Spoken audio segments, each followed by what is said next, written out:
Time for a deep dive on all the entertainment and royal news. Joining us is Kinsey Schofield, commentator and host of the To Die For Daily podcast. Kinsey, great to see you again. There is so much to get into today. The federal sex trafficking trial of Sean Diddy Combs has kicked off today as opening arguments and testimonies began in New York City. Of course, we know that he's pleaded not guilty to all charges, but faces life in prison if he is convicted of 4 separate charges, including 2 counts of sex trafficking by force. Now, the first witness to testify at the highly publicised trial is Diddy's ex-girlfriend, Cassie Ventura. Kinsey, can you bring us up to speed on what came out of the first day of the trial? Yeah, absolutely. So Diddy's defense team acknowledged that he may have certain unorthodox sexual interests, calling him complicated. They argue that he may be violent and have a temper, especially when drinking or doing drugs. And he might even come across as a mean person. But they are stressing to this jury that he is not on trial for those things. So they, right off the bat, are saying, like, this guy is not a saint, but please try to judge him based on what he's being accused of legally. By the way, I worked with him. I had no problems with him. This is all very appalling to me as I watch all of this unfold. Can you talk to us more about your time working with him? Yeah, I thought he was very intimidating. He was a control freak, absolutely. I was incredibly fearful of him, for sure. But when I would do something wrong and I told him about it, he was grateful that I took accountability for an error. And, I had a pleasant experience with him, which is not a very popular thing to say today. But watching all of the behind the scenes and finding out that he had this secret life has been just really disturbing.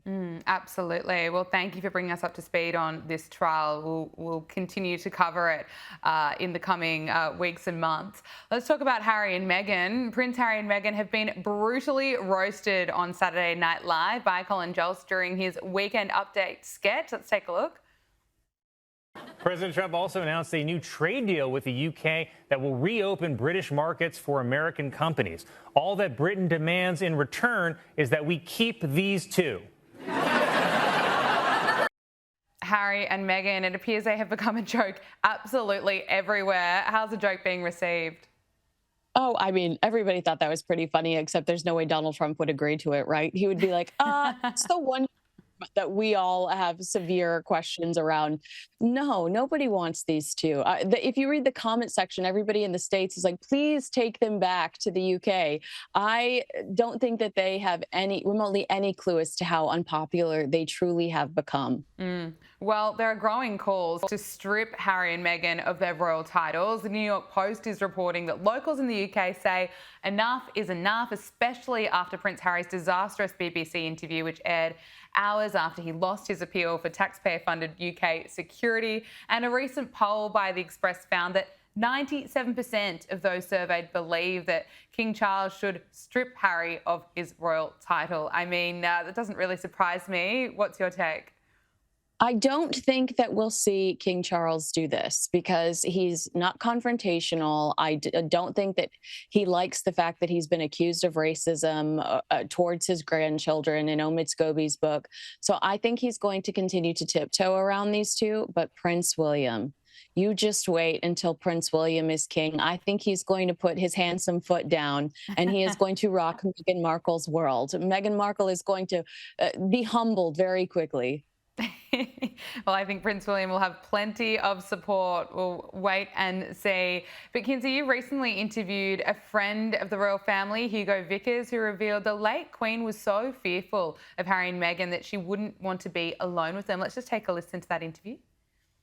I do happen to know that the Queen always used to make sure that she had somebody with her whenever she saw those two, for the reasons that we've been talking about, that they might be taking photographs or, I don't know, recording or anything they might be doing, and she was, very upset by the whole thing. And that's what I really find unforgivable. I'm a great admirer of the Queen, and I think she had a fantastic reign, as Sally was saying earlier on. She should have been just floating into sort of sunlit uplands and sort of the glory of the Platinum Jubilee. And she had all these awful problems, and this was one of the biggest ones that she had to deal with. It's absolutely dreadful. Also revealed that the King wouldn't want to be alone with them either. What more can you tell us from that interview? That's right. Queen Camilla has to be there. The quote unquote wicked stepmother, according to Prince Harry. Queen Camilla has to be in the room with King Charles in the rare moment that he does actually see Prince Harry. We know today he's not even taking his phone calls, and it's all about trust. They excluded Meghan Markle from the Sandringham summit because they were afraid she would secretly record the meeting and release it to the media. There is no trust when it comes to Prince Harry. And the picture he tries to paint with Queen Elizabeth, even saying during that BBC interview that the Queen wanted him to have this level of security, we're finding out the truth, and it's that she was bothered by them.